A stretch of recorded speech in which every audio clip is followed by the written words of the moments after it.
Hello everyone, very good evening to all. Welcome to my class and on Unacademy, which is India's largest learning platform.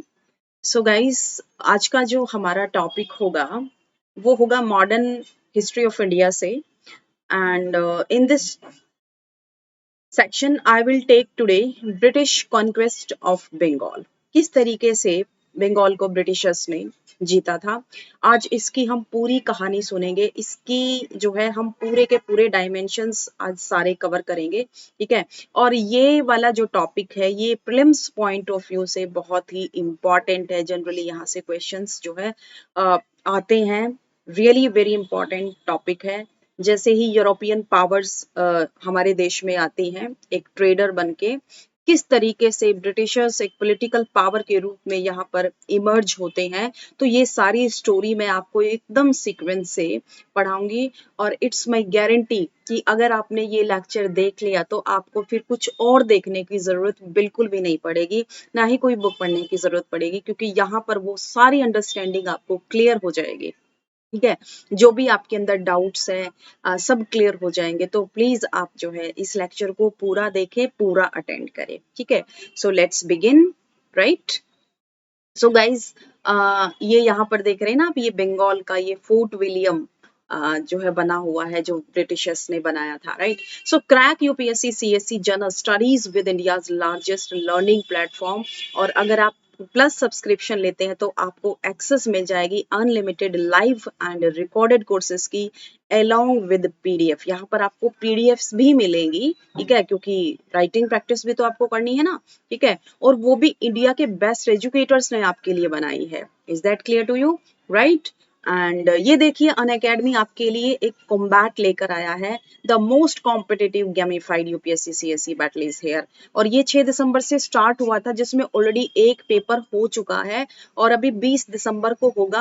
आप इसमें enrol कर सकते हैं Unacademy learning app download करके। Timing रहेगी 11 बजे।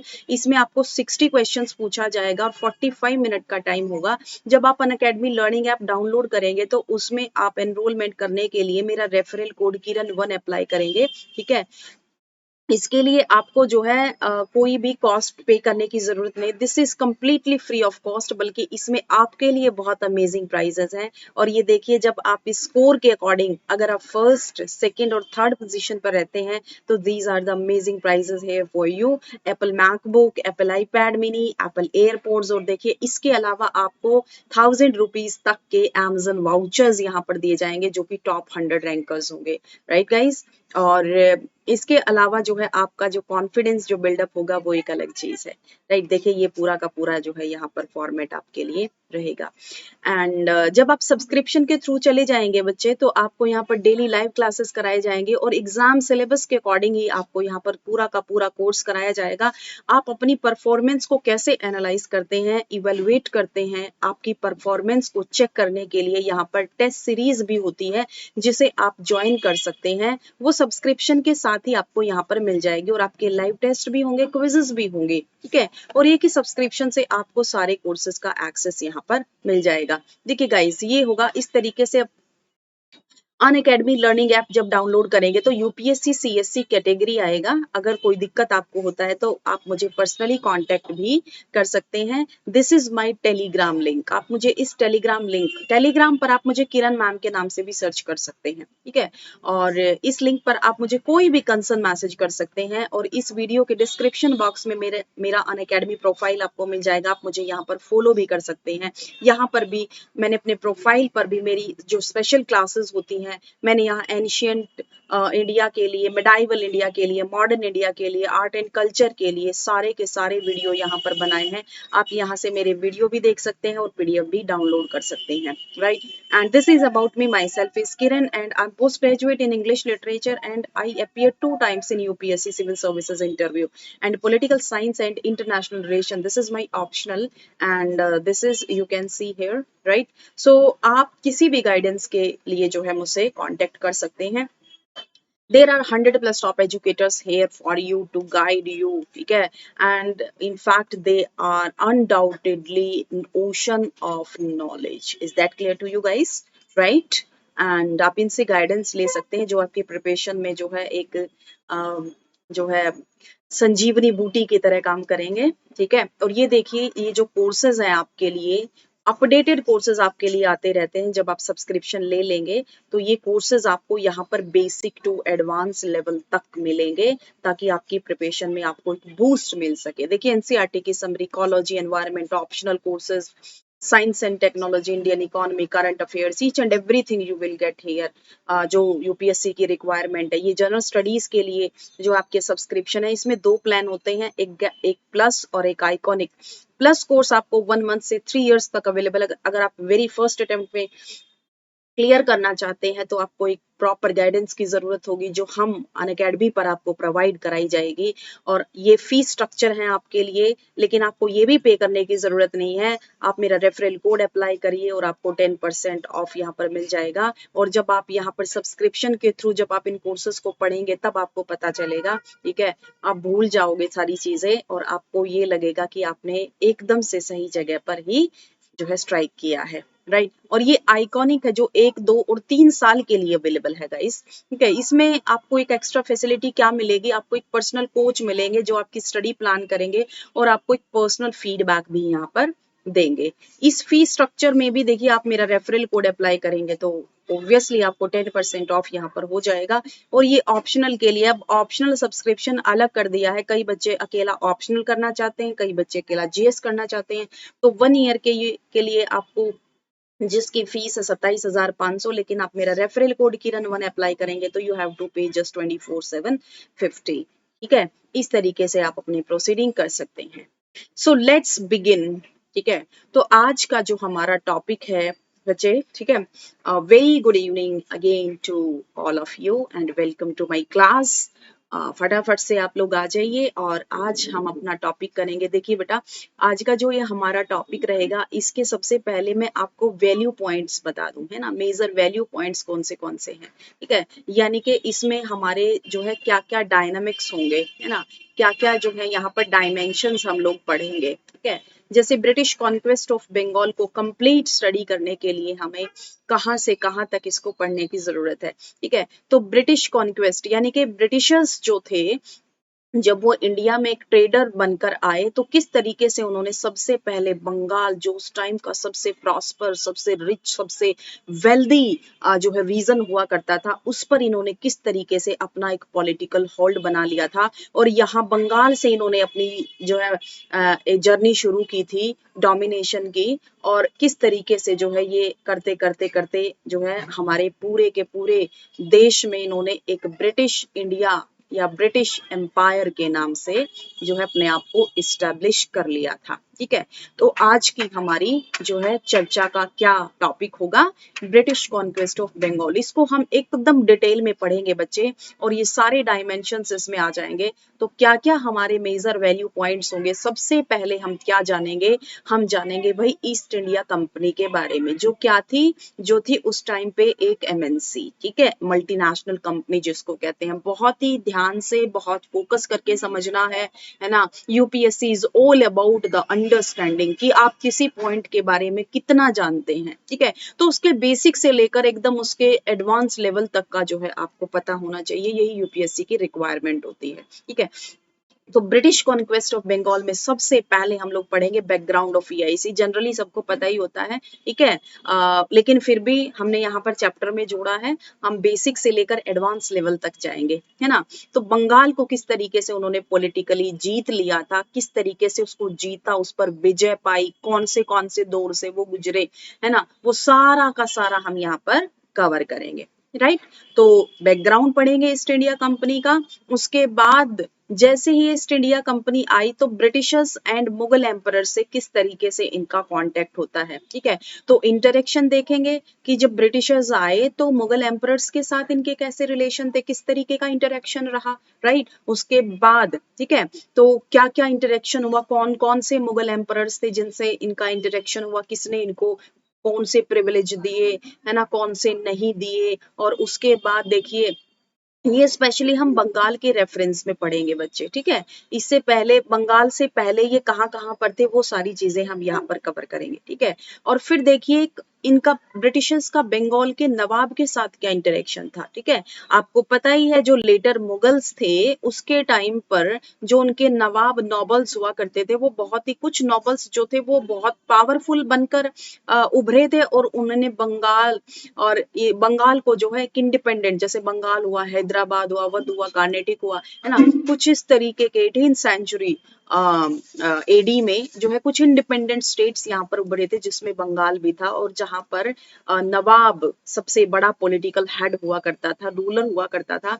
तो फिर जब बंगाल यहाँ पर प्रॉपर इंडिपेंडेंट हो गया था तो ब्रिटिशर्स का बंगाल के नवाब के साथ भी इंटरेक्शन हुआ था, राइट। तो यहाँ से इनकी सही में मायने में जो है एक जर्नी स्टार्ट हो जाती है और बंगाल के नवाब के साथ इनका क्या क्या इंटरेक्शन रहता है, कौन से वॉर हुए, कौन सी ट्रीटी हुई, ठीक है, ये सारी चीजें हम लोग जानेंगे।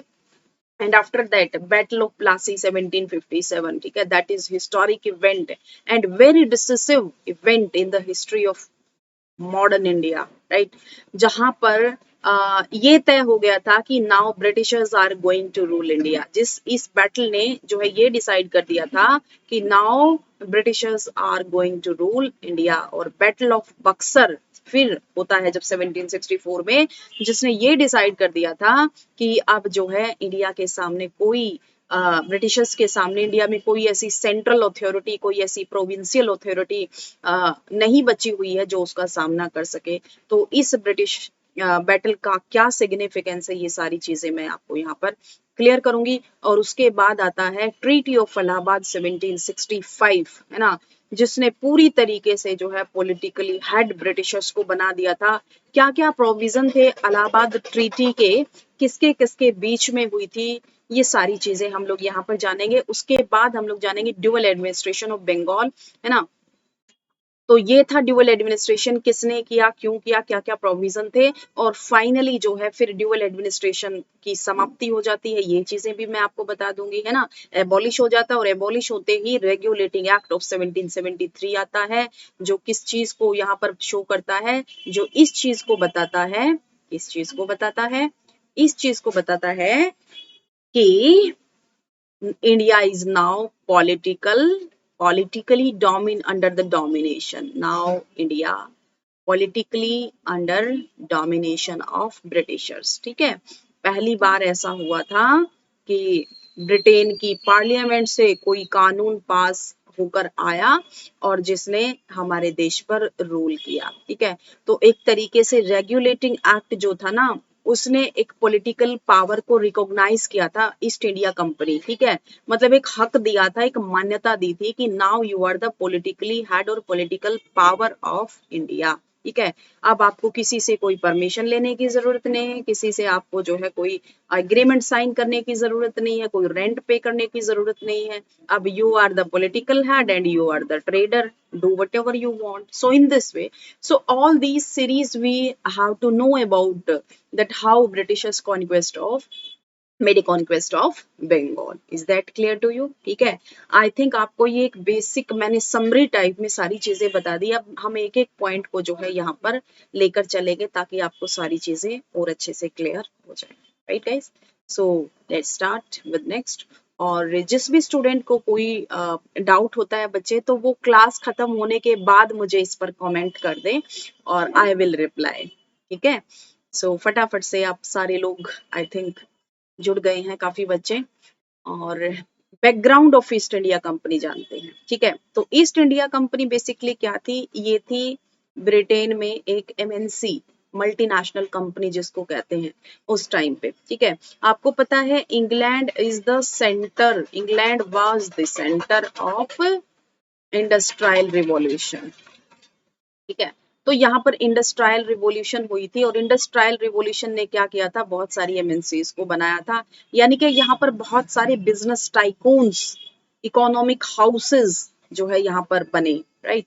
और उन्होंने क्या किया, अपने अपने बिजनेस को बढ़ाने के लिए, ट्रेड को बढ़ाने के लिए जो है एक नया पॉलिटिकल सिस्टम शुरू होता है जिसे कहते हैं कोलोनियलिज्म। क्या कहते हैं, कोलोनियलिज्म। और उस टाइम पे जो यूरोप था ना, यूरोप जो है कोलोनियलिज्म इंपीरियलिज्म के लिए जाना जाता है, क्योंकि जो है पूरी की पूरी दुनिया को शेप करने के जो डिसीजन होते थे ना, कि कौन सा डिसीजन लिया जाएगा, किस तरीके से वर्ल्ड को चलाया जाएगा, तो पूरे वर्ल्ड को रन करने का जो डिसीजन होता था ना वो यूरोप में होता था। तो यूरोपियन पावर थी, इन्होंने एक नया ट्रेंड यानी कि दूसरों यानी कि अपने ओवरसीज जाकर, अपने एरिया से अपने कॉन्टिनेंट से बाहर जाकर दूसरे रीजन को पॉलिटिकली डोमिनेट करना, दैट इज कॉल्ड कॉलोनियलिज्म। ठीक है, तो इन्होंने ये स्टार्ट किया था, लेकिन जब ये आए थे तो कोई ऐसा पर्पस नहीं था, लेकिन इन्होंने अपने इंटरेस्ट को सेव करने के लिए जो है ऐसा किया था। राइट तो यहाँ पर देखिए, East India Company was founded by a royal charter on 31 December 1600 and it is as a joint stock company of London merchants. तो जो लंदन के मर्चेंट्स थे, बेसिकली देयर वर 24 मेंबर्स, और इसमें जो इन्वेस्ट करते थे वो कितने थे, 24 मेंबर्स थे। ये कंपनी जो है इन्वेस्टर से, लंदन के मर्चेंट से बनी हुई थी। और एक चीज और इंटरेस्टिंग बात है कि इस कंपनी में जो उस टाइम की ब्रिटिश महारानी थी, ब्रिटिश क्वीन थी, queen Elizabeth first, queen Elizabeth जो फर्स्ट थी वो भी इसमें इस कंपनी में इन्वेस्टर थी, और इसीलिए उसने एक्सक्लूसिवली रॉयल चार्टर दिया था। ठीक है, कि केवल ईस्ट इंडिया कंपनी ही इंडिया के साथ ट्रेड कर सकती है। वैसे तो उस टाइम पे इंग्लैंड में बहुत सारी कंपनियां थी, लेकिन ईस्ट इंडिया कंपनी को ही ये राइट मिला था, और ये मोनोपोली रही थी, एक्सक्लूसिव मोनोपोली इनकी रही थी। और 1813 में जाकर जो है ये मोनोपोली टूटेगी, केवल इनकी मोनोपोली रह जाएगी T and trade with China. ठीक है, तो ये इंडिया में बस टी के अलावा सिर्फ यही बेच सकेंगे, बाकी सारी कंपनीज जो है कोई भी ट्रेड कर सकती है, और एक चाइना के साथ ट्रेड। राइट, तो ये दो जो है इनके पास रह जाएंगे 1813 में। राइट, और उसके बाद देखिए जब 1833 का चार्टर आएगा ना, तो ये मोनोपोली जो है कंप्लीटली एबॉलिश हो जाएगी। फिर इनका जो ये टी और ट्रेड विद चाइना बचा हुआ ये भी खत्म हो जाएगा। ठीक है, तो देखिए 1600 में जो इनको मिला है, ये देखिए 1833 में जाके बिल्कुल खत्म हो जाएगा। ठीक है, तो यहाँ से इनको मिल जाता है। अब ये इंडिया में कैसे आए, इंडिया में कैसे नहीं आए, वो सारी स्टोरी हम लोग यहाँ पर जानने वाले हैं।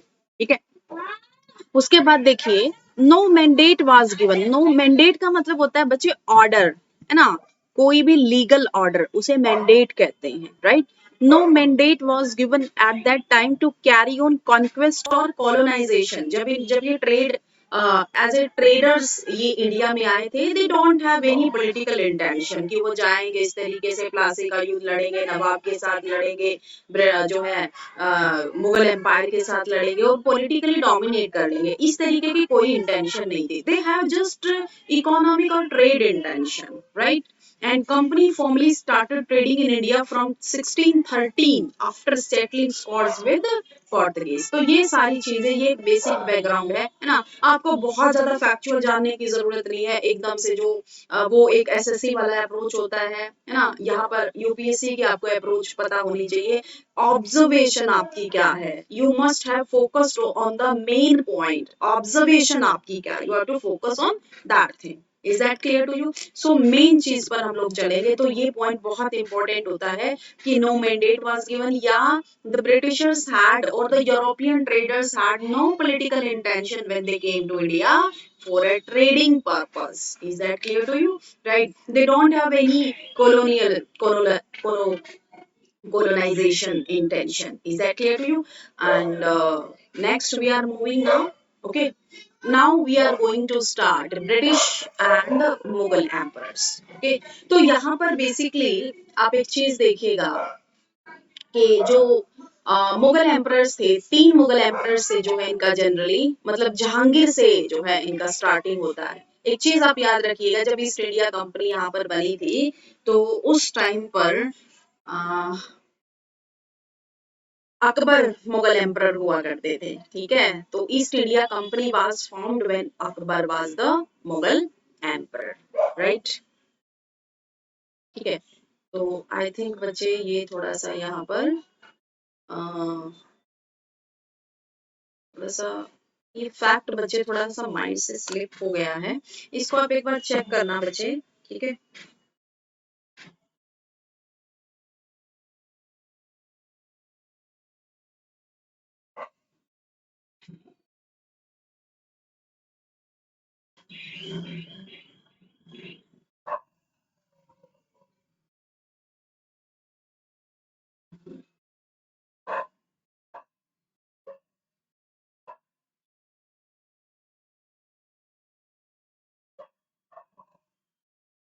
इससे तो बहुत ज्यादा हो जाएगा, है ना? Sorry sorry, actually I had doubt.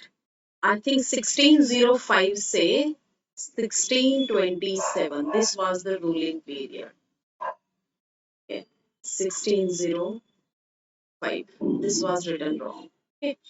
1605 to 1627 में जो है जहांगीर की डेथ हो जाती है, ठीक है। और वो जहांगीर की वाइफ थी नूर जहां, ठीक है, जो कि एक्चुअल यहाँ पर एक तरीके से जिसने एम्परर की तरह, है ना, रूल किया था। शी वाज कॉल्ड एज बेगम पादशाह, ठीक है। And next one, Jahangir. देखिए जहांगीर उस टाइम पे मुगल एम्परर हुआ करते थे जब इन्होंने एंट्री करी थी, किसने? ब्रिटिशर्स ने, ठीक है। जब ब्रिटिशर्स ने यहाँ पर एंट्री करी थी तो इनकी चीजें कैसे कैसे यहाँ पर हुई थी इनको पता चला, ब्रिटिशर्स को पता चला, क्योंकि फर्स्ट ब्रिटिशर्स जो अ, एक ट्रेडर के रूप में यहाँ से परमिशन लेने के लिए आए थे, तो वो 1608 वो ईयर था, है ना। जहाज में बैठे सूरत में उतरे, ठीक है। सूरत मतलब बॉम्बे और सूरत में ये लोग जो है यहाँ पर। और उसके बाद देखिए जहांगीर की जो पावर थी वो बहुत अल्टीमेट थी, उस टाइम पे फेमस थे। तो Jahangir had 4 million armed man under him and a vast empire, ठीक है। तो यहाँ से जो है ट्रेड के लिए परमिशन लेना एक बड़ी बात थी। और यहाँ पर देखिए ब्रिटिशर्स 1608 से कहानी शुरू होती है। The East India Company sent captain William Hawkins, जो कि जो है एक एम्प्लॉय हुआ करते थे जिससे ये ट्रेड करते थे। उस उन शिप्स में जो है एक कैप्टन हुआ करते थे ईस्ट इंडिया कंपनी के। और उनको भेजा गया मुगल एम्परर जहांगीर के दरबार में टू सिक्योर रॉयल पैट्रोनेज, कि आप जाइए और जो है उनकी परमिशन जो है आप लेके आइए कि हम आपके इंडिया में आना चाहते हैं हमें ट्रेड के लिए, ठीक है। अब यहाँ पर इस तरीके से देखो, जब कैप्टन विलियम हॉकिंस आए थे तो कैप्टन विलियम हॉकिंस को 1 साल लग गया था कोशिश करते करते जहांगीर से मिलने के लिए। 1 साल लगा था इनको, ठीक है। 1 साल बाद जो है इनकी जहांगीर से भेंट हो पाई थी, मीटिंग हो पाई थी। और वो मीटिंग भी कहाँ पर हुई थी? आगरा में, ठीक है। तो आगरा में उस टाइम पे कैपिटल हुआ करती थी मुगल एम्परर की। जब शाहजहां आएंगे, ठीक है, शाहजहां जब आएंगे तो शाहजहां रेड फोर्ट बनाएंगे, ठीक है। जो रेड फोर्ट बनाएंगे तो इस रेड फोर्ट जो कि दिल्ली बनेगा, है ना, तो यहीं पर एक पीकॉक थ्रोन बनवाएंगे जैसे मयूर सिंहासन। उसके बाद से जो है सारे मुगल एम्परर यहीं पर बैठेंगे, यानी कि दिल्ली में बैठेंगे, ठीक है। और देखिए यहाँ पर जब जहांगीर से मिलने आए तो इन्होंने पूरा सिचुएशन को समझा कि भाई मैं कैसे मिलूंगा, मुझे किस तरीके से बात करनी होगी। तो विलियम हॉकिंस ने जो है तुर्की भाषा भी सीखी, ठीक है, तुर्की लैंग्वेज सीखी। और इम्प्रेस करने के लिए, जहांगीर को इम्प्रेस करने के लिए तुर्की भाषा में बात करी, ठीक है। और जहांगीर से जो है एक फरमान जारी करवा लिया। फरमान का मतलब जानते हैं क्या होता है? फरमान का मतलब होता है रॉयल लीगल ऑर्डर। उस टाइम पे जो ब्रिटिश एम्पर, जैसे आज ऑर्डिनेंस होता है, कैबिनेट डिसीजन होते हैं, या बिल होता है, एक्ट होता है, ये हमारे लीगल ऑर्डर्स माने जाते हैं। उस तरीके से फरमान होता था रॉयल लीगल ऑर्डर्स, यानी कि सम्राट का, जो बादशाह होते थे, उसकी आज्ञा, उसका आदेश, उसे फरमान कहा जाता था, ठीक है। तो ये फरमान जो है उनको मिल गया था। ये 1608 में जो है सूरत में, यानी कि वेस्टर्न कोस्ट। अब यहाँ से एक चीज समझिए कि ब्रिटिशर्स की जो एक ट्रेडर के रूप में जो यात्रा जर्नी शुरू होती है वो वेस्टर्न कोस्ट से शुरुआत होती है, सूरत से, ठीक है। अब 400 का मनसब में मिला, चलो तुर्की भाषा में बात भी कर ली, आगरा में मिले जहांगीर के साथ, है ना। और सारी चीजें, चलो परमिशन भी ले ली, फर्स्ट फैक्ट्री जो है स्टैब्लिश करने की परमिशन मिली है। एक चीज आप यहाँ पर याद रखना बच्चे, जो 1608 है और सूरत में फैक्ट्री का जो इनको फरमान मिला, ये जब ये बात पोर्तुगीज को भी पता चली, क्योंकि ऑलरेडी पुर्तगाली तो इनसे पहले आए थे। तो जैसे ही पोर्तुगीज को ये बात पता चली तो जहांगीर के पास वो गए और जहांगीर के ऊपर उन्होंने जो है प्रेशर बना दिया। क्यों बना दिया? क्योंकि पोर्तुगीज के और जहांगीर के अच्छे रिलेशन थे, मतलब मुगल एम्परर से, राइट। तो उन्होंने, जहांगीर ने प्रॉमिस किया हुआ था कि मैं आपके अलावा जो है किसी को कोई प्रिविलेज नहीं दूंगा। प्रिविलेज का मतलब होता है स्पेशल राइट्स, है ना, कुछ विशेष अधिकार देना, कुछ स्पेशल टाइप की फैसिलिटीज प्रोवाइड कर देना। तो इस तरीके का जब वो भी सूरत में मिला, ठीक है, क्योंकि बॉम्बे में ऑलरेडी कौन थे, बॉम्बे में पुर्तगीज थे, पुर्तगालियों से बॉम्बे किस तरीके से ब्रिटिशर्स के पास गया, मैं ये भी आपको यहाँ पर एक्सप्लेन करूंगी, ठीक है। तो पुर्तगालियों ने क्या करा, जहांगीर पर जो है प्रेशर बना दिया, और जहांगीर पर जब प्रेशर बनाया तो यहाँ पर आदेश दे दिया कि ये फैक्ट्री नहीं बनेगी, तो ये नहीं बन पाई थी। लेकिन पहली बार जो आदेश मिला था वो सूरत में ही मिला था, लेकिन ये बन नहीं पाई थी। उसके बाद 1611 में इन्होंने मसूलीपट्टनम में, यानी कि साउथ इंडिया में, इन्होंने अपनी पहली फैक्ट्री बनाई थी, और फिर ये सूरत वाली इनकी 1613 में बनी थी बाद में, ठीक है। अब आगे देखना, आगे की सिचुएशन कैसे बदलेगी। तो सबसे पहले जो इनका इंटरेक्शन था वो ऐसे ही था। This was the first impression Jahangir के लिए, राइट। और आगे की चीजें कैसे हुई, आगे की चीजें देखिए, देखिए Thomas Roe stands before emperor Jahangir, फिर थॉमस रो आते हैं, ठीक है। इस तरीके से ये जहांगीर बैठा है, ये थॉमस रो है, और ये पढ़ के सुनाया जा रहा है, ठीक है। इस तरीके से बैठे थे ये बनाई हुई है पेंटिंग इसी फॉर्म में मिली, तो इसको मैंने ऐड कर दिया, ठीक है। उससे भी कोई काम नहीं चला, कुछ खास फायदा नहीं हुआ, ठीक है। अब यहाँ पर 1615 एडी में एक दूसरा सर थॉमस रो, जो कि एक डिप्लोमेट था, इसको भेजा किसने, एम्परर जेम्स फर्स्ट ने। उस टाइम पे एम्परर जेम्स फर्स्ट हुआ करते थे इंग्लैंड के, तो उन्होंने जहांगीर के दरबार में भेजा with A plea for more concession for the company, की कुछ और जो है इनको प्रिविलेज प्रोवाइड किया जाए। अब Roe was very diplomatic and the successfully secured a royal charter, वो बहुत डिप्लोमेट था, और एक रॉयल चार्टर जो है giving the company freedom to trade in the whole of Mughal territory, ठीक है, कि आप पूरी टेरिटरी में जो है ट्रेड कर सकते हो। Here he was briefly entertained by the emperor with whom he conversed in Turkish, तो यहाँ पर वो भी जो है तुर्की में इससे बात करता है, ठीक है। ये देखिए इस तरीके से, समझ में आया। देखो ऐसे ये किया जाता था, ये बादशाह के सामने, ये मुगल दरबार का सीन है ना। इस तरीके से इन लोगों ने जो है परमिशन को सिक्योर किया था, और आज ये हिस्ट्री बन गई है, ठीक है। तो देख सकते हैं मुगल दरबार का ये सीन, कैसे परमिशन ली गई थी, ये इसको लेकर आए, ठीक है। तो ये सारी चीजें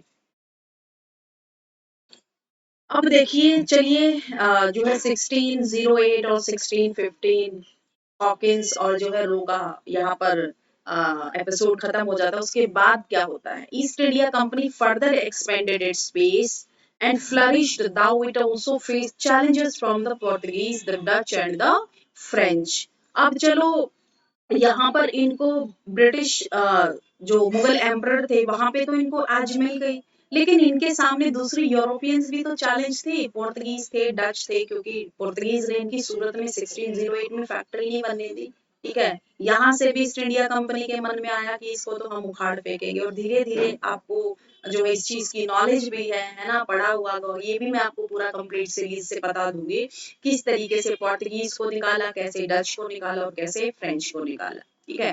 तो चलो ब्रिटिश जो है ब्रिटिशर्स को यहाँ पर एक आज मिल जाता है, परमिशन मिल गई कि आप पूरा मुगल टेरिटरी में ट्रेड कर सकते हैं, ठीक है। अब ट्रेड कब करेंगे, क्योंकि पोर्तुगीज और डच और ये सब ऑलरेडी जो है जमे हुए हैं, है ना। फ्रेंच तो बाद में आए थे, ठीक है। तो फ्रेंच तो एक बाद की पावर है, लेकिन चैलेंज तो थे ना इनके लिए, बहुत बड़े चैलेंज थे। द डिसिसिव मोमेंट केम इन 1662। अब देखिए पोर्तुगीज के मामले में एक बहुत बड़ा डिसीजन इनके लिए कैसे आया 1662 में, और क्या आया 1662 में, देखिए 1662 में क्या होता है, ब्रिटेन के जो सम्राट होते हैं, है ना, उनका नाम होता है चार्ल्स दी सेकेंड। ये बहुत फेमस राजा था, ठीक है, अच्छा भी था। चार्ल्स दी सेकेंड, ठीक है, चार्ल्स दी सेकेंड एम्परर थे, और इनकी शादी हो जाती है, देखो इंडिया में ना पुर्तगाली और ब्रिटिशर्स दोनों की ठनी हुई थी, और देखो एक्चुअल में पुर्तगाली जो क्वीन थी, प्रिंसेस थी जो पुर्तगाल की, कैथरीन ब्रिगेंजा, है ना, कैथरीन थी, उनकी शादी हो जाती है, यानी कि पोर्तुगीज प्रिंसेस कैथरीन की शादी कैसे हो जाती है, चार्ल्स सेकेंड ऑफ इंग्लैंड से, ठीक है। अब पुर्तगालियों की लड़की चली गई किसके पास, इंग्लैंड की बहू बन गई पुर्तगाल की लड़की। तो देखो ये ट्रेंड भी है कि हमारे यहाँ लड़कियों को कुछ ना कुछ परिवार वाले देते हैं।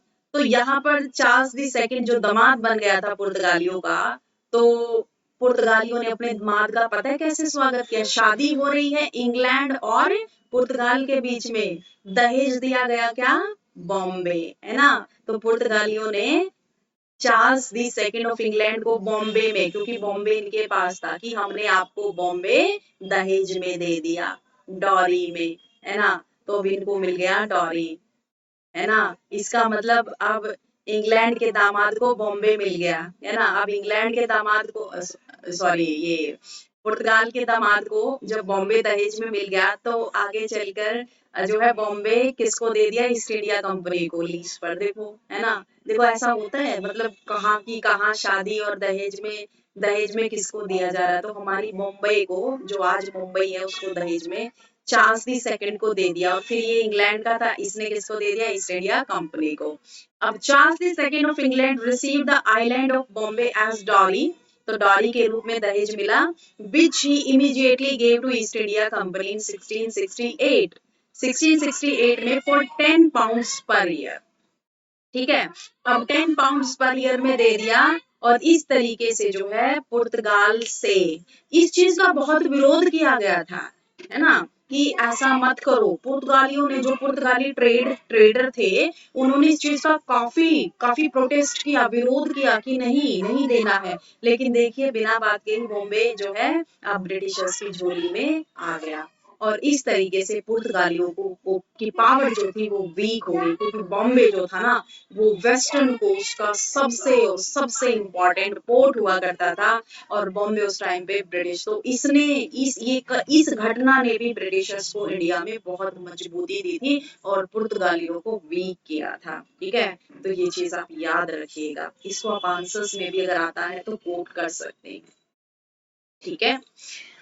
और the company on the west coast, अब देखिए वेस्ट कोस्ट में जो है इनकी वेस्ट कोस्ट में जो है इनकी अब एक मजबूती, एक स्ट्रेंथ, एक पावर इनको मिल जाती है। और the company on the west coast shifted its business headquarters from Surat to Bombay, तो इन्होंने जो अपना सारा का सारा बिजनेस था वो सूरत से बॉम्बे में शिफ्ट कर दिया, ठीक है। तो इसके बाद देखिए वेस्ट कोस्ट में हो गए ये पूरे पावरफुल, ठीक है, इनको एकदम स्ट्रेंथ मिल गई, पावरफुल हो गए ये।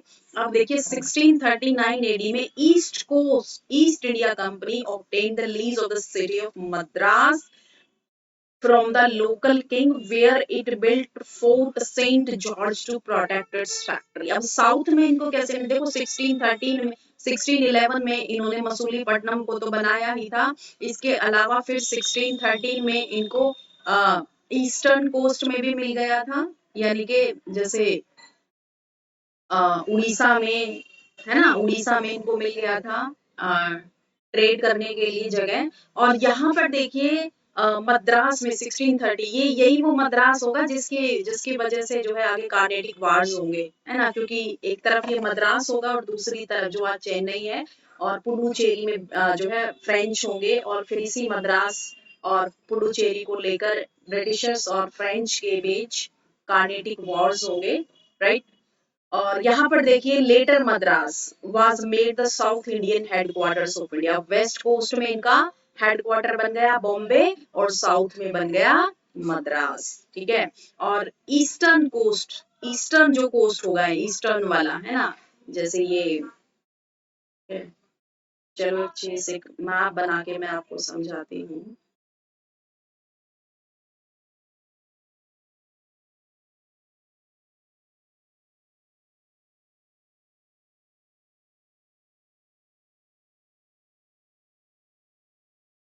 ठीक है, देखो मान लो ये यहाँ पर जो है इनको बॉम्बे में एज मिल गया, ठीक है, ये बॉम्बे मिल गया, ये वेस्टर्न कोस्ट है, राइट।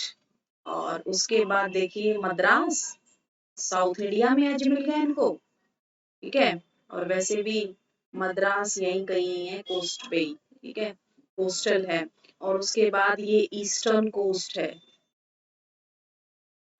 ठीक है। तो ऐसे धीरे धीरे करके ना ये पूरा का पूरा जो है ऐसे कोस्टल एरिया पर डोमिनेट करते जाएंगे। तो ईस्टर्न कोस्ट सबसे कोस्टली हुआ करता था बंगाल, ठीक है, और सबसे पावरफुल भी। अब यहाँ के एंट्री के लिए जो कि इनको 1651 में मिली थी, ठीक है, यहीं से जो है इनका पॉलिटिकली जो है जर्नी शुरू हो जाएगी।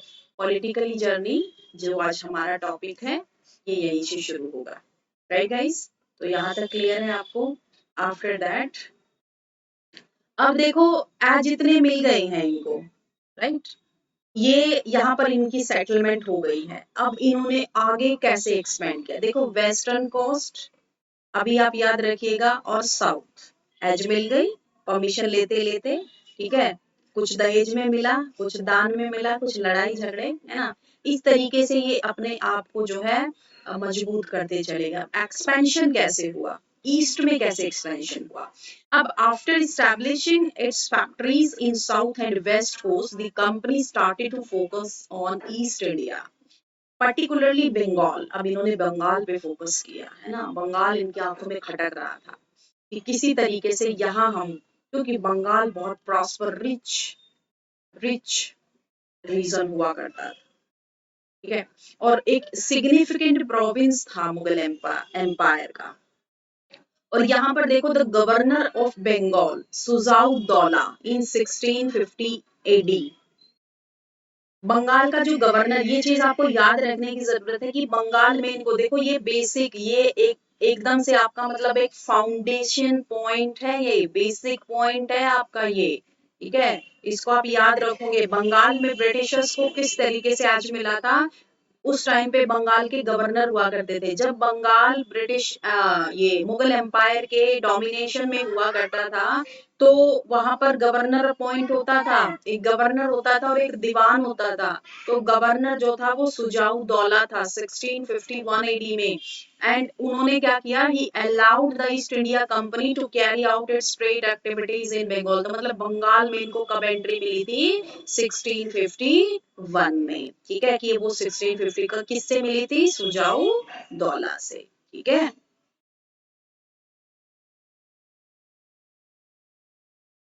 अब फाउंडेशन ऑफ कलकत्ता, अब देखो इन्होंने जब बंगाल में इनको एंट्री मिल गई, राइट, बंगाल में इनको एंट्री मिल गई 1651 में मिली।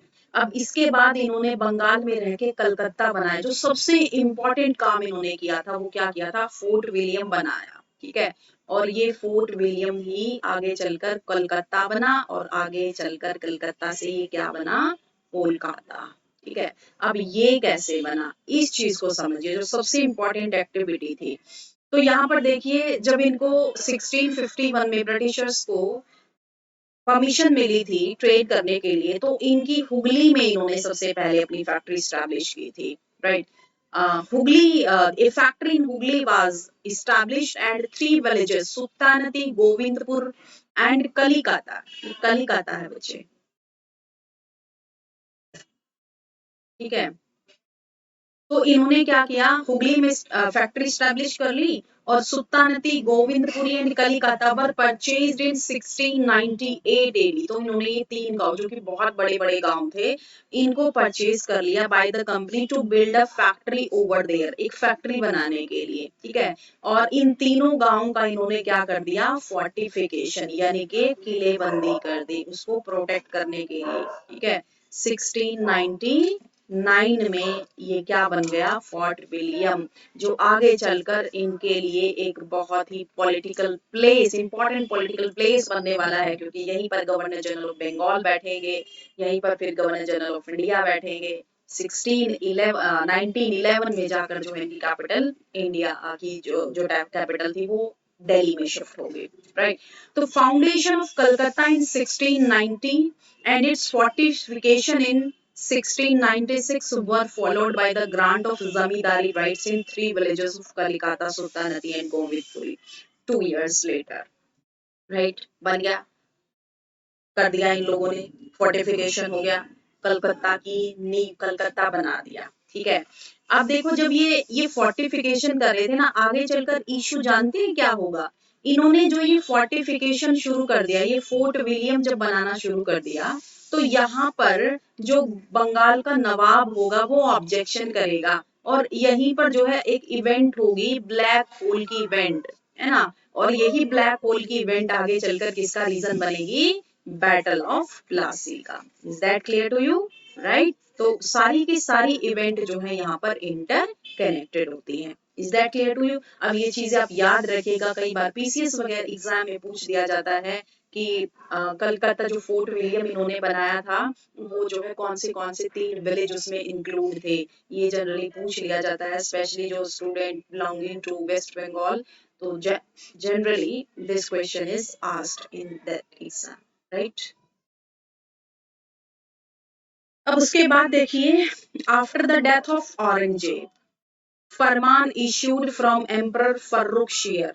एक सबसे इम्पोर्टेंट इनका जब मुगल एम्परर्स के साथ इंटरेक्शन था, वो था फर्रुखशियर, जिसने क्या किया 1717 में कंपनी को एक फरमान दे दिया, the right to carry on duty free trade, to rent 38 villages around Calcutta and to use the royal mint.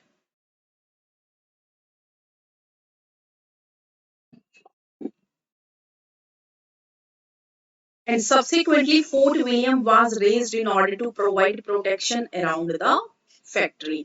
तो ये फरमान मिल गया, ये और भी ज्यादा देखो, कोलकाता बना लिया, कलकत्ता बना लिया, और उसके बाद जो है इनको फर्रुखशियर का जो है 1717 में एक ड्यूटी फ्री ट्रेड जो है इनको फरमान मिल गया। बेसिकली हुआ क्या था, ये फर्रुखशियर से मिलने जाते हैं ब्रिटिशर्स, और उस टाइम पे फर्रुखशियर की तबीयत खराब होती है, तो टीम में जो है एक डॉक्टर हुआ करते थे, डॉक्टर हैमिल्टन, उसने फर्रुखशियर का ऐसा इलाज किया कि फर्रुखशियर से 1717 का जो है फरमान जारी करवा लिया। राइट? अब ये फरमान भी आगे चलकर दिक्कत करेगा, ये भी डिस्प्यूट करेगा। अब क्या डिस्प्यूट होगा ये मैं आपको बताऊंगी। Right? And the present day Kolkata grew and developed on this very site. ठीक है, तो ये सारी चीजें जो है यहाँ पर हो गई। अब यहाँ पर फरमान सबसे मेन था, अब फरमान देखते हैं। 1717 Royal Farman by Emperor Farrukhshir.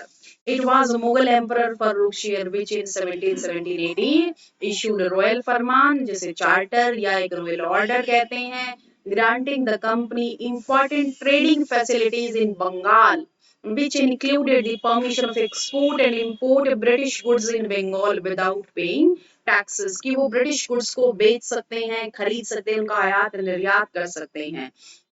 ठीक है, और वो भी बिना टैक्स पे किए। तो ये जो था ना, ये इसने भी बहुत बड़ा रोल प्ले किया, लेकिन इसको बंगाल के नवाब मानेंगे नहीं। एक तरफ तो एम्परर फर्रुखशियर, अब ये था बहुत वीक, है ना, कुछ इसमें इतनी पावर थी नहीं, कोई अटेंशन पे नहीं होती थी। मतलब आपको पता ही है 1707 जब औरंगजेब की डेथ हुई, तो लेटर मुगल्स जितने भी थे दे वर इनकॉम्पिटेंट, इनकैपेबल, है ना, दे paid no attention towards the sufferings of the people, okay, and they don't have any intention about the administration of India at that time, right? तो इसी चीज का बेनिफिट, इनकी वीकनेस का बेनिफिट उठाकर ही यहाँ पर बंगाल को एक इंडिपेंडेंट प्रोविंस के रूप में स्टैब्लिश कर लेंगे, है ना।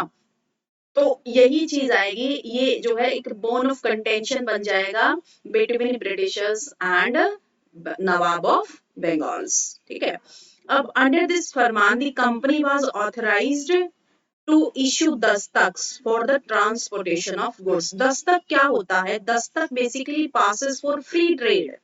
ये एक डॉक्यूमेंट होता है जो इस चीज, जैसे होता है ना एक आईडी कार्ड इशू कर देना, तो दस्तक हुआ करते थे उस टाइम पे फरमान के अकॉर्डिंग, है ना, कि इनको दस्तक इशू कर दिए जाए, और ये जिस भी पोर्ट पर अपना जो इनकी चीजें होती हैं, इनको उतार रहे हैं, लोड कर रहे हैं, तो इनको जो है कोई भी टैक्स पे करने की जरूरत यहाँ पर नहीं होगी। ठीक है, और उसके बाद देखिए इस फरमान के कॉन्सिक्वेंसेस क्या रहे थे। ठीक है, क्या कॉन्सिक्वेंसेस रहे थे? दिस फरमान also became a new source of conflict between the company and Bengal ruler Murshid Quli Khan. ठीक है। आपको पता है बंगाल की स्थापना 1717 में हुई थी। तो एक तरफ मुर्शिद कुली खान है, दूसरी तरफ ब्रिटिश एम्पायर है, ये सॉरी मुगल एम्पायर है। तो एक तरफ तो यहाँ पर दो दो अथॉरिटीज आ जाती हैं और बीच में जो है ईस्ट इंडिया कंपनी होती है। ठीक है। अब इसने इससे बड़ी अथॉरिटी से ऑर्डर ले लिया, इसने मानने से मना कर दिया। ये नवाब है यहाँ पर कि अब मैं मालिक हूँ बंगाल का, बंगाल में जैसा मैं चाहूंगा वैसा होगा, तो मुगल एम्पायर की यहाँ पर नहीं चलेगी। राइट। तो इस तरीके के जो है डिस्प्यूट्स यहाँ पर आए and Murshid Quli Khan refused to extend its duty free provision. Murshid Quli Khan ने मना कर दिया कि मैं मालिक हूँ, मैं नवाब हूँ, है ना। तो मुगल की भाई हम भी मुगल एम्परर से ये अधिकार लेके आए हैं, ये आदेश लेके आए हैं, तो हमें ये सुविधा मिलनी चाहिए। इधर आते हैं तो मुर्शिद कुली खान ने मना कर दिया कि मैं जो है इस ऑर्डर को नहीं मानता। ठीक है। और इसके अलावा जो प्राइवेट ट्रेड हुआ करते थे कंपनी के, वो भी सब जो है उसको बढ़ाने से मना कर दिया। और एक तरीके से कॉन्फ्लिक्ट जो है यहाँ पर चलता रहा। तो खटकने लगा दिमाग में कि इस बंगाल के नवाबों का भी कुछ करना पड़ेगा। अब यहाँ से देखिए, East India company started miss using of Dastak. इसके अलावा इन्होंने और भी सारे काम, दस्तक को जो है मिसयूज भी करना शुरू कर दिया था। And the nawab resented the loss of revenue, और नवाब को जो है लॉस हो रहा था। Hence from 1717 friction between East India and Bengal nawabs started. ठीक है। तो पहली चीज तो जो है इनके ये कलकत्ता वाली चीजें। ठीक है। एक तो इन्होंने कलकत्ता बनाया, मतलब क्या करा, इन्होंने बंगाल को मतलब एक तरीके से डोमिनेट करना शुरू कर दिया था, और यहीं से जो है इनके झगड़े स्टार्ट हो जाते हैं। ठीक है। तो अब आगे चलते हैं, आगे इनका जो है क्या इंटरेक्शन रहेगा। राइट। तो misusing of trading privileges granted by Mughal authorities to East India Company, उन्होंने इसको मिसयूज करना शुरू कर दिया, मतलब कमीशन लेना शुरू कर दिया। तो मिसयूज कैसे करते थे, ये जो है मिसयूज करने लगे। जैसे एक तरफ तो है ब्रिटिशर्स ऑफिशियल, जो कंपनी का ऑफिशियल है, दूसरी तरफ है इंडियन मर्चेंट। अब इंडियन मर्चेंट टैक्स पे कर रहा है, लेकिन इसको तो ड्यूटी फ्री ये टैक्स नहीं पे कर रहा है। अब इसने दस्तक को किसको दिया, इंडियन मर्चेंट को दिया, और कहा कि तू मुझे शाम तक 500 रुपए दे देना। अब जो ये 1000 टैक्स पे कर रहा था, ये 500 किसको जाने लगा, इसको। ये तो दे ही नहीं रहा, तो ये तो लॉस हो ही रहा है रेवेन्यू को। साथ में जो ये दे रहा था, इसका भी ये खुद कर लिया अपनी तरफ। ठीक है। कि 1000 जो है सरकार को देने से अच्छा मैं 500, तो ये दस्तक से खुद तो अपना भी टैक्स बचा रहा है, और दूसरा इस दस्तक का मिसयूज करके ये इंडियन मर्चेंट से इसने कमीशन कमाना शुरू कर दिया। This was the misuse. Right.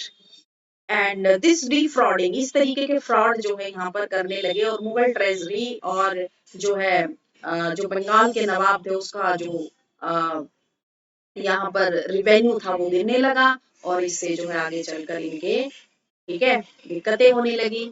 आप आगे देखते हैं। ठीक है। तो ये सारा वही एक्सप्लेनेशन है, मैं ऑलरेडी कर चुकी हूँ।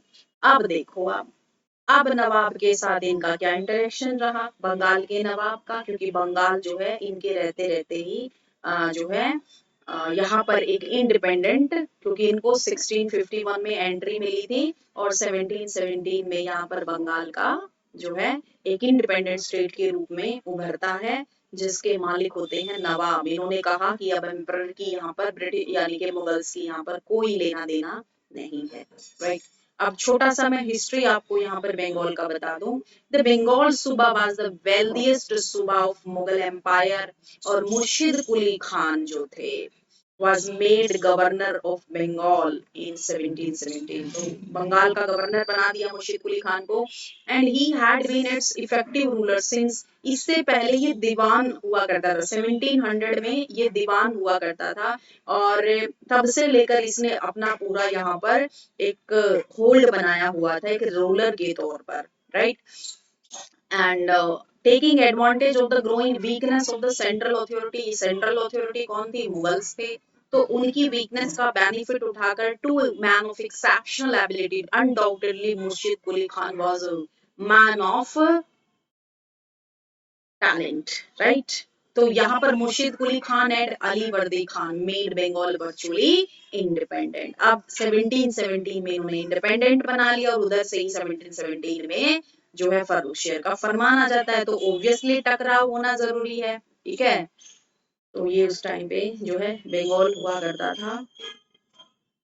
अब मुर्शीद कुली खान की डेथ हो जाती है 1727 में, फिर उसका सन इन लॉ आता है सुजाउद्दीन, सुजाउद्दीन, ठीक है, रूल्ड बंगाल टिल 1739।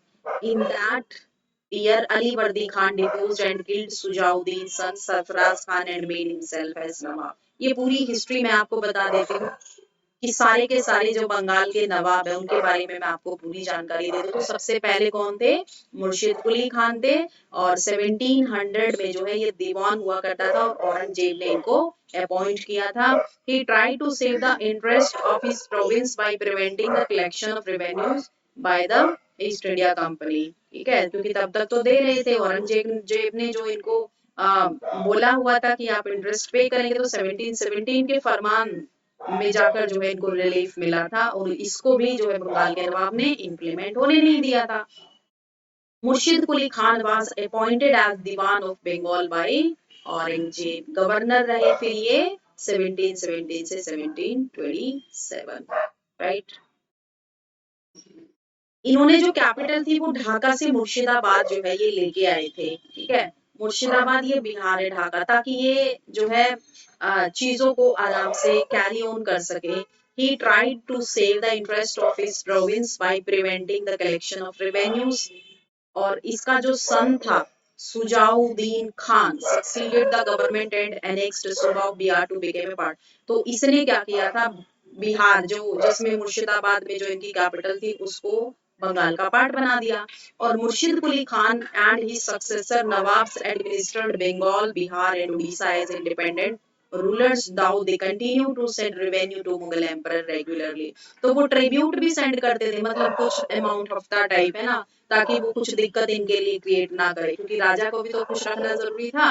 तो इन्होंने इस तरीके से अपने आप को मजबूत करना यहाँ पर स्टार्ट कर दिया। उसके बाद ये है सुजाउद्दीन खान, ठीक है, एंड जो कि मुर्शिद कुली खान का सन इन लॉ था, राइट। और इसने बिहार के सूबा को बंगाल में मिलाया था। ठीक है, और उसके बाद सरफराज खान, ठीक है, फिर अली वर्दी खान, और उसके ये फिर उसके बाद आएगा सिराजुद्दौला, है ना, ये सबसे मेन। फिर मीर कासिम, यहाँ से मेन स्टोरी शुरू होगी।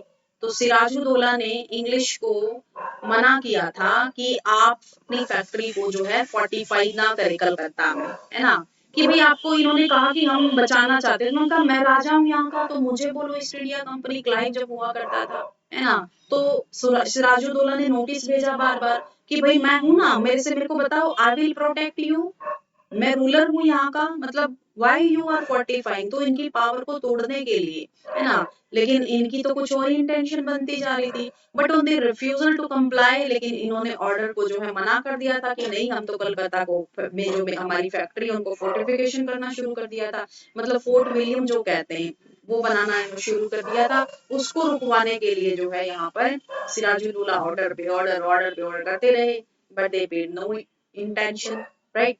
उसके बाद मीर कासिम आता है, आपको पता ही है, ठीक है।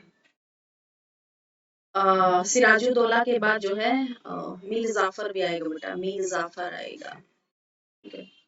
मीर जाफर, और फिर मीर जाफर के बाद मीर कासिम, ठीक है।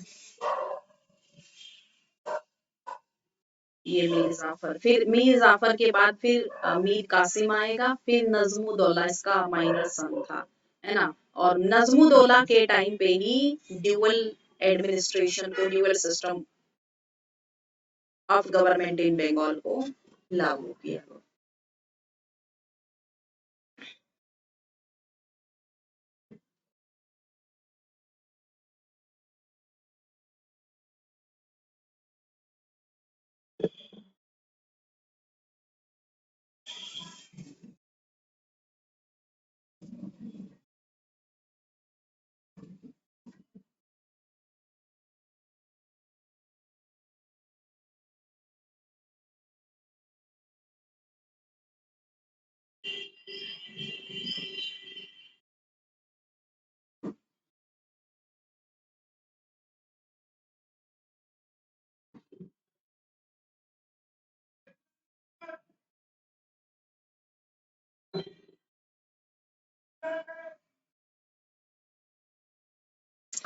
Right guys. अब देखो डिस्प्यूट्स कैसे स्टार्ट हुए थे यहाँ पर, ठीक है। Disputes between Britishers and Nawab. Dispute main जो डिस्प्यूट था वो शुरू हुआ था सिराजुद्दौला से, ठीक है। Siraj-ud-Daulah became Nawab in 1756 and threatened the lucrative English private trade by stopping all misuse of Dastak, ठीक है, कि दस्तक का आप मिसयूज नहीं करेंगे। Grant of asylum to Krishna Ballabh. Krishna Ballabh जो है कौन था वो नवाब के दरबार में ऑफिसर हुआ करता था, एक ऑफिस था, उस पर फ्रॉड का चार्ज था, तो इसको निकाल दिया था ऑफिस से, इसको शरण दे दी ब्रिटिशर्स ने, ठीक है। And the new fortification at Calcutta challenged, और बार बार नोट, और इन्होंने ब्रिटिशर्स ने क्या शुरू किया, फोर्टिफिकेशन करना शुरू कर दिया कलकत्ता में। बार बार मना किया कि आप जो है इस तरीके से मत करिए, ठीक है।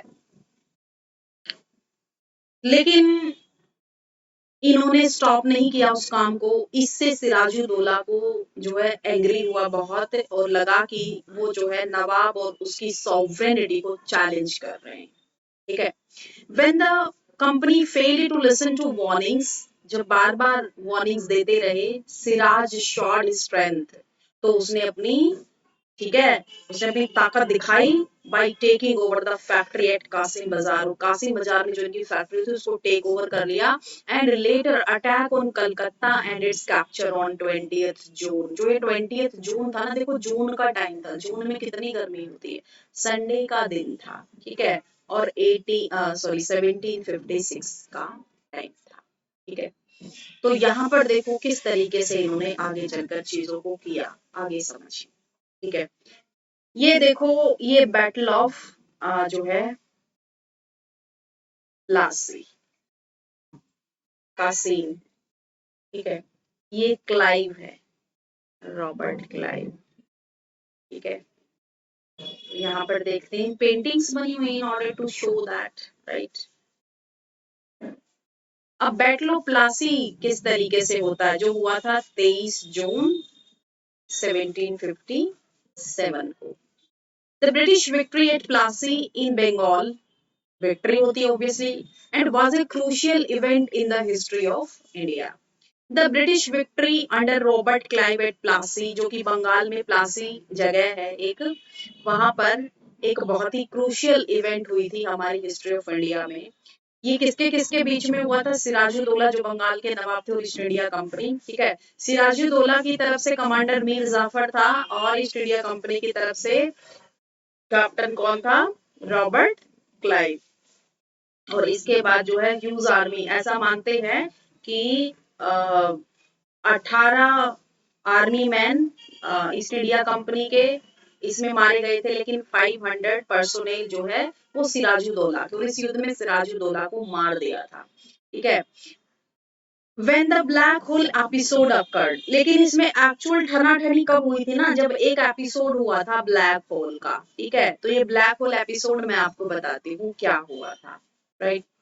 सीन क्या हुआ था, देखो ये पूरा का पूरा ना इनका फोर्टिफिकेशन था, इस तरीके से इन्होंने इसे फोर्टिफिकेशन करना शुरू कर दिया था ना, ये पूरा। और ये फोर्ट विलियम था, है ना। इन्होंने देखो ये पूरा इस तरीके से अपने आप को जो है सिक्योर करना शुरू कर दिया था, मतलब अपने आप को ये स्ट्रॉन्ग कर रहे थे, ठीक है। ये पूरा फोर्ट विलियम का, है ना, यहीं पर बंगाल के नवाब बैठेंगे अभी आगे चलकर, राइट। तो यहाँ पर हुआ क्या था, ब्लैक होल की इवेंट। ब्लैक होल बेसिकली क्या था, ब्लैक होल एक छोटा सा, जो इन्होंने ये फोर्ट विलियम बनाया था ना, इसमें एक छोटा सा लोकअप हुआ करता था, जहां पर ये छोटे मोटे जो माइनर ऑफेंडर होते थे उनको कुछ टाइम के लिए बंद कर सके, ठीक है। एक कमरा टाइप था जिसका नाम था ब्लैक होल, ठीक है। और इसमें दो छोटी छोटी विंडो हुआ करती थी, right.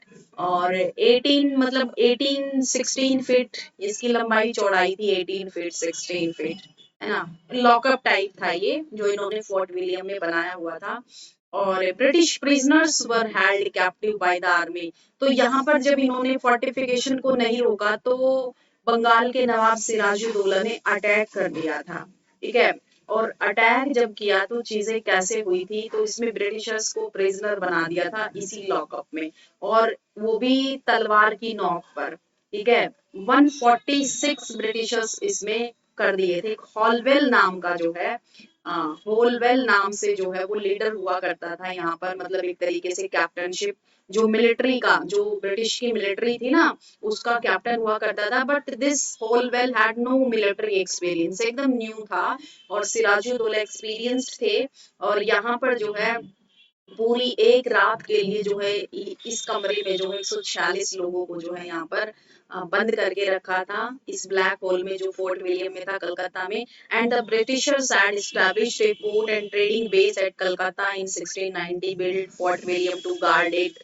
Or this offended the new Nawab of Bengal, Sirajuddaulah, and he sent orders to the governor of Calcutta to stop the work on the fortification. And when the British took no notice, the Nawab marched on Calcutta with a massive army. ठीक है, तो सारा का सारा काम क्या था, भी आप ये फोर्टिफिकेशन रोक दीजिए, लेकिन उन्होंने नोटिस को जो है नहीं कोई भी ध्यान दिया था। फिर यहाँ पर जो है मैसिव आर्मी के साथ जो है मार्च किया सिराजुद्दौला ने, राइट। और आगे चलकर जो है चीजें ऐसे हो गई थी, ठीक है, जिसका जो है 1757 का फिर बैटल हुआ था, राइट। और उसके रिजल्ट क्या रहे ये आपको पता ही, ठीक है। तो देखो, जब बैटल ऑफ प्लासी हुआ तो सिराजू मारा गया। सिराज जब मारा गया तो मीर जाफर क्या था, मीर जाफर ने धोखा देना शुरू कर दिया। मीर जाफर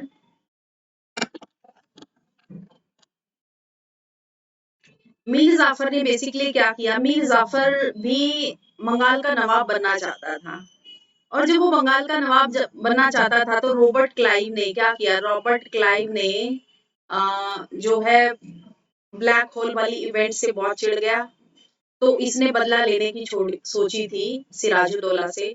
तो इसने मीर जाफर को के साथ जो है दोस्ती करी, और दोनों ने मिलकर जो है यहाँ पर एक कॉन्स्पिरेसी सिराजुद्दौला के साथ की, और सिराजुद्दौला को जो है मार दिया गया था यहाँ पर।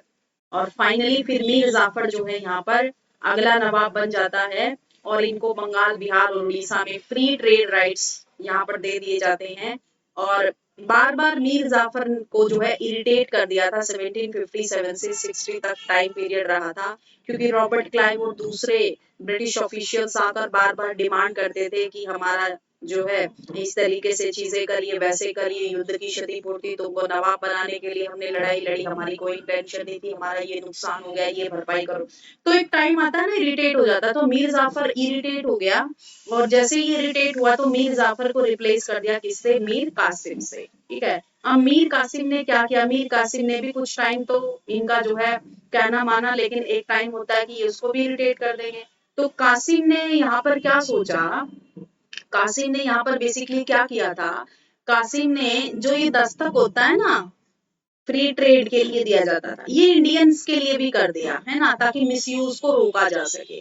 भाई जब इंडियन को टैक्स ही नहीं देना पड़ेगा तो ये इसका दस्तक जो कमीशन पर लेता था फिर क्यों लेगा, राइट। तो यहाँ पर इंडियंस के लिए भी जो है इसने दस्तक जो है, मतलब अब इसने ट्रेड सबके लिए फ्री कर दिया, अभी इंडियंस के लिए भी है, राइट। तो यहाँ से ब्रिटिशर्स को क्या हुआ, प्रॉब्लम हुई कि तुमने हमारी जो प्रिविलेज थे ये कैसे खत्म कर दिए, तो कासिम के साथ दिक्कत हो गई, है ना। अब कासिम ने क्या किया कि मैं इनका अच्छा इलाज करूंगा, और 1763 में ये बंगाल छोड़कर भाग गया। और कहाँ भागा, ये गया जो है बंगाल अवध के नवाब के पास, ठीक है, सुजाऊ दौला हुआ करता था, और मुगल एम्परर उस टाइम पे शाह आलम सेकंड हुआ करते थे। और उसके बीच में जो है ये एंड बैटल ऑफ बक्सर हुआ था 1764 में, तीन एक तरफ थे और ईस्ट इंडिया कंपनी दूसरी तरफ थी, कैप्टन हेक्टर मुनरो की कैप्टनशिप में। So it was a battle fought between the East English forces and the joint army of the Nawab of Awadh or Nawab of Bengal and the Mughal Emperor. And the battle was the result of misuse of trade privileges granted by the Nawab of Bengal and also the colonialist ambitions of East India Company. Right? Mir Qasim, Sujau Daula, and Shah Alam II lost the battle on अक्टूबर 22 1764 हार जाते हैं। ठीक है, कारण क्या थे? मीर कासिम जो है अवध चला जाता है और he planned a confederacy with Shujauddaula and Shah Alam second in a final bid to overthrow the East India Company from Bengal से ओवरथ्रो करना चाहता था। मीर कासिम के जो सोल्जर्स थे met the English army troops directed by major Munro, ठीक है, इन 1764 और the joint armies of Mir Qasim were defeated by the British and Mir Qasim absconded, चला गया, भाग गया from the battle and the other to surrender to English army, surrender कर दिया। Result क्या आया? Treaty of Allahabad in 1765. This is also very important. अब Treaty of Allahabad 1765 two important treaties were concluded, दो इम्पोर्टेंट ट्रेटीज थी, मतलब ये कहने को एक लेकिन ये कितनी थी? दो, एक और दो, राइट। तो पहली जो ट्रीटी थी इलाहाबाद की वो रॉबर्ट क्लाइव और सुजाउद्दौला शाह आलम सेकंड के साथ थी। ठीक है, मतलब सुजाउद्दौला और शाह आलम, एक ट्रीटी सुजाउद्दौला के साथ और दूसरी ट्रीटी शाह आलम के साथ। की पॉइंट्स देखिए, रॉबर्ट क्लाइव और सुजाउद्दौला के साथ क्या प्रोविजन थे? Shuja had to surrender Allahabad and Kara to Shah Alam. He was made to pay rupees 50 lakh to company as war indemnity. War indemnity का मतलब होता है युद्ध क्षतिपूर्ति के रूप। And he was made to give Balwant Singh, जो कि बनारस के जमींदार हुआ करते थे, full possession of his estate, है ना, कि अपने पूरी एस्टेट का पोजीशन जो है जमींदार को देगा और जमींदार इन्हीं का था। Treaty of Allahabad between Robert Clive and Shah Alam second. Shah Alam was commanded, अब देखिए इसमें मुगल अथॉरिटी और जितने भी मेजर नवाब थे सारे हार गए, तो obviously no one can stand in front of British East India Company at that time. जब मुगल बादशाही हार जाए तो क्या इज्जत रहेगी, राइट। तो शाह आलम को कमांड किया गया to reside at Allahabad which was ceded to him by Shujauddaula. ठीक है, तो सुजाउद्दौला से ले लिया इलाहाबाद, है ना, कि वहां पर आप रहोगे अंडर द कंपनीज प्रोटेक्शन और हम आपको प्रोटेक्शन देंगे। सोचो मुगल बादशाह को क्या बना दिया? अपना पेंशनर बना दिया। And the emperor had to issue a फरमान, और एम्परर से इशू फरमान इशू कराया जिसे दीवानी राइट ऑफ टू दीवानी अधिकार कहते हैं, यानी कि बंगाल बिहार और उड़ीसा से जो है ये रेवेन्यू कलेक्ट कर सकते हैं। रेवेन्यू कलेक्शन की जो पावर थी to East India Company in due of an annual payment of ₹26 lakh, है ना, कि यहाँ से हम आपको 26 लाख रुपए एनुअल देंगे उस टाइम पे, सोचिए। और Shah Alam had to abide by provision of, और शाह आलम को 53 लाख कंपनी को देने पड़ेंगे बदले में, जो in return for Nizamat functions, कि वो निजामत फंक्शंस भी करेंगे, राइट। निजामत फंक्शंस क्या होता है? Military, defence, police and administration of justice.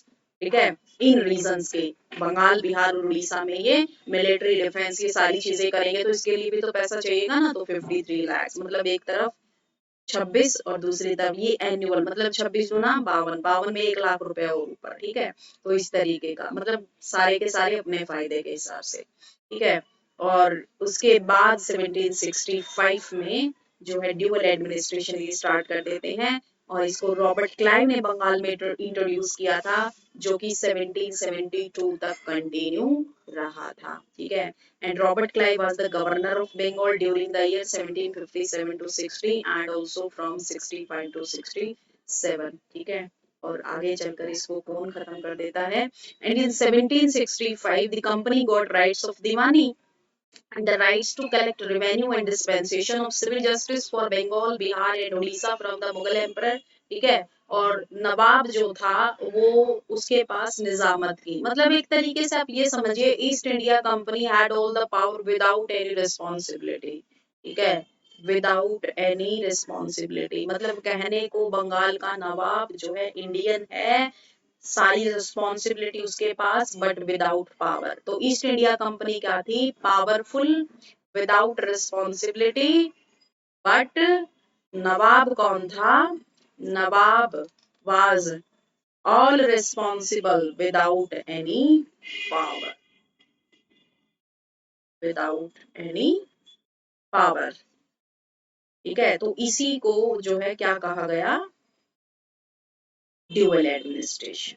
ठीक है, और रूलिंग अथॉरिटी बंगाल की divided under two heads, the one head was given under the charge of Nawab and the other under the charge of company. ठीक है, एक वहां पर because of this division of authority the rule in Bengal between the period 1765-72 has been called dual government, and the dual government was the result of companies refusal to take the direct responsibility of administering Bengal। क्योंकि अगर ये administration की responsibility लेंगे तो obviously जो है यहाँ पर इनके ऊपर एक जिम्मेदारी आएगी, तो डायरेक्ट रिस्पॉन्सिबिलिटी ना लेकर इन्होंने रिस्पॉन्सिबल किसको माना, नवाब को ही, और पावर इनके हाथ में आ गई। ठीक है, इसके बाद 1772 में वॉरेन हेस्टिंग्स आते हैं, हम उसे रिमूव कर देते हैं और डायरेक्ट यहाँ पर एबॉलिशन हो जाता है। Right? Warren Hastings abolished the dual system which was established by Robert Clive, and in this dual system of government in Bengal, the company had the money rights that, right? तो यहाँ पर सारा चीजें कर दी। ठीक है, तो ये था आज के लिए लेक्चर। राइट, तो आप मुझे unacademy/किरण एजुकेटर पर कंसर्न मैसेज कर सकते हैं। I will take care of your any query. So thank you so much for being with me. Thank you so much. Good night, take care, bye bye.